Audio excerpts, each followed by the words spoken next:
ஏழ்மையில வாழக்கூடியவனுக்கு கிடைக்கக்கூடிய மரியாதை,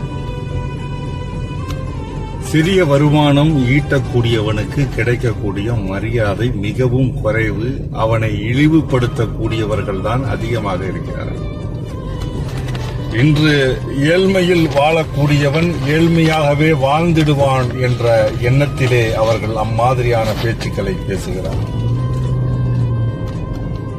ஏழையா இருக்கிறவன் ஏழையாவே இருக்க மாட்டான். இன்னைக்கு அவன் ஏழ்மையா இருக்கும் போது அவன் கூட இருந்தாதான் நாளைக்கு அவன் வளரும் போது நீ அவன் கூட சந்தோஷமாக மகிழ்ச்சியா இருக்க முடியும். நீ இன்னைக்கு ஏழ்மையா உள்ளவனோட வாழ மறுத்து ஒன்னும் ஆக போறது கிடையாது.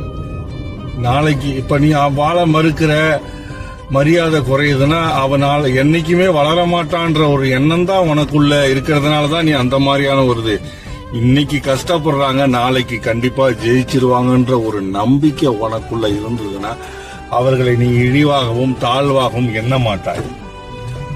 புரியுதா? எந்நேரமும் அவர்களிடத்திலே சண்டை, குறைவான வருமானம் ஈட்டுவதுனா. வேலைக்கு போகாம வீட்டிலே படுத்திருந்தா தப்பு. ஆனா வேலைக்கு போய் அவன் கொஞ்சமாச்சும் சம்பாரிச்சிட்டு வந்தானா அது கரெக்ட். இன்னைக்கு அவன் கொஞ்சமா சம்பாதிப்பான், நாளைக்கு அவன் அவனுடைய அனுபவம் பணம் இன்னும் சேர்த்து சம்பாதிக்கக்கூடிய ஒரு சூழலுக்கு அவனை மாற்றும்.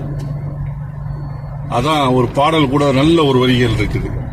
இன்பத்தில் பிறந்து இன்பத்தில் வளர்ந்து இன்பத்தில் மடிந்தவன் யாரும் இல்லை, துன்பத்தில் பிறந்து துன்பத்தில் வளர்ந்து துன்பத்தில் முடிந்தவன் யாரும் இல்லை. இன்பம் பாதி துன்பம் பாதி இரண்டும் வாழ்வின் அங்கம்.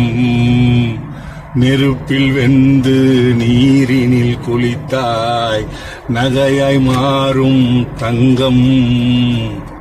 இந்த ஒரு இதுதான் நீங்க எப்பயுமே ஏழ்மையா உள்ளவன் ஏழ்மையா இருந்துருவான்னு மட்டும் நினைக்க